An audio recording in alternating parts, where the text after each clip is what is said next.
The first step in the keyboard cleaning process is to remove all the screws from the back panel of the keyboard. As you can see, we're using a drill because it's a lot quicker to do that than to use a screwdriver.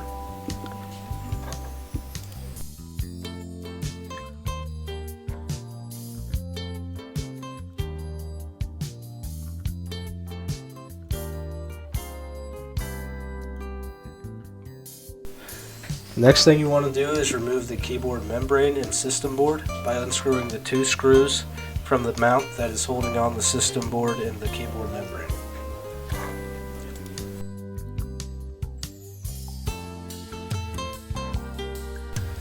The next thing you want to do is take the keyboard membrane and wash it in warm and soapy water. Make sure not to tear the keyboard membrane, and do this for a few seconds and make sure that the keyboard membrane is clean.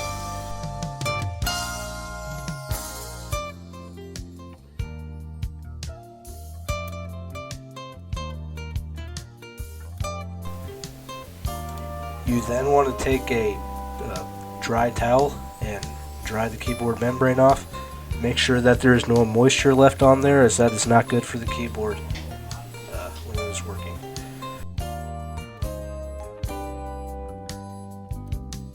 After that, you want to take a prying tool. We're using a flathead screwdriver, and you want to pry all of the keys off of there.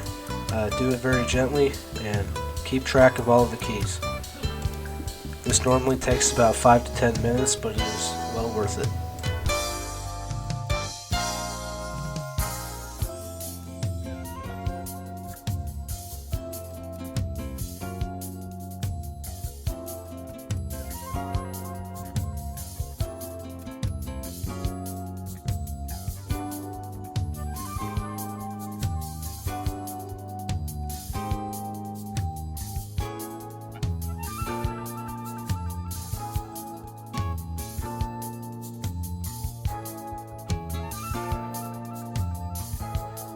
The next thing you want to do is take an air compressor or compressed air and spray off all of the dust that is on the keyboard.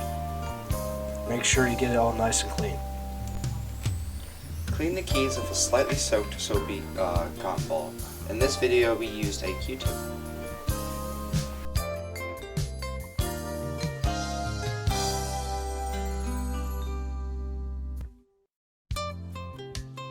Put the keys back on the keyboard by gently pressing them down in the correct order. Make sure the keys are pressed back in the correct spot.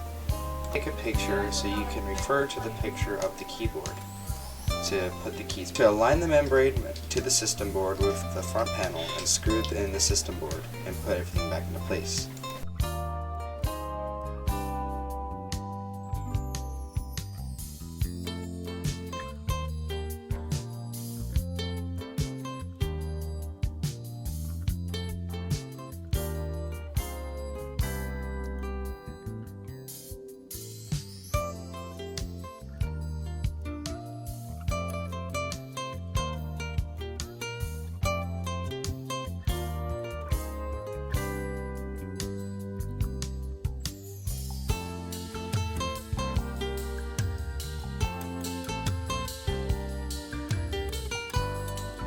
Align the back panel with the rest of the keyboard and screw all of them back into place.